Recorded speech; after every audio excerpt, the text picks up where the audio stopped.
Hello everyone, সবাইকে আসসালামু আলাইকুম। তো আমরা আজকে একটা গ্যাসের চুলা রিপেয়ার করার চেষ্টা করব। চুলাটির সমস্যা হলো চুলাটি জ্বলে না, বা সুইচ বারবার প্রেস করলেও অটোমেটিক কিন্তু আগুন জ্বলে না।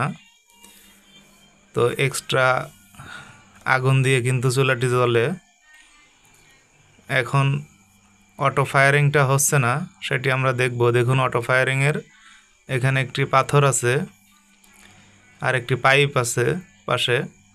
ওই পাইপ দিয়ে কিন্তু গ্যাস আসে, আর এই পাথর দিয়ে কিন্তু আগুন জ্বলে। তো প্রথমে আগুনটা জ্বালিয়ে দেয় পাথর।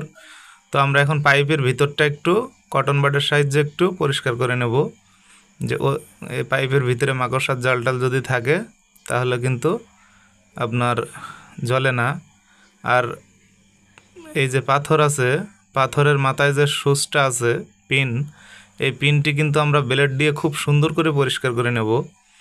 কারণ এ ধরনের সমস্যা হলে প্রাথমিক ধাপ হলে এটি, তো প্রাথমিক ধাপে সমস্যাটি সমাধান করার চেষ্টা করবেন প্রথমে। তো সুন্দর করে ব্লেড দিয়ে কিন্তু পরিষ্কার করে নিতে হবে। পিনে ময়লা থাকলে কিন্তু আপনার অটো ফায়ারিংটা হয় না। তো দেখুন, এখন কিন্তু আমাদের সমস্যাটি সমাধান হয়ে গেল। দেখুন, এখন কিন্তু আরেকটি সমস্যা দেখা যাচ্ছে, যে চুলায় কিন্তু লাল আগুন জ্বলে। এই লাল আগুন জ্বললে কিন্তু পাতিলে কালি পড়ে। তো আমরা এখন এটা টিউনিং করার চেষ্টা করব।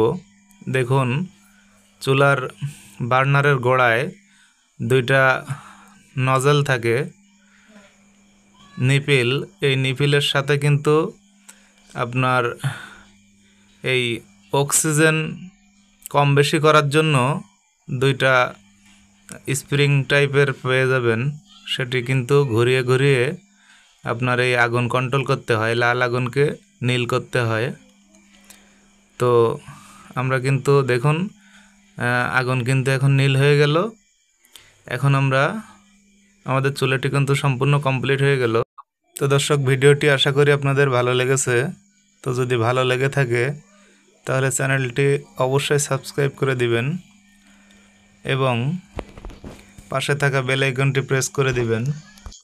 পাশাপাশি অবশ্যই ভিডিওতে একটা লাইক দিয়ে যাবেন, কারণ ভিডিওতে লাইক না দিলে বুঝতে পারি না যে ভিডিওটি আপনাদের ভালো লাগলো কি না। তো অবশ্যই ভিডিওতে একটি করে লাইক দিয়ে যাবেন। এই ছিল আজকের ভিডিও। তো সবাই সুস্থ থাকবেন, ভালো থাকবেন। দেখা হবে পরের ভিডিওতে। আল্লাহ হাফেজ।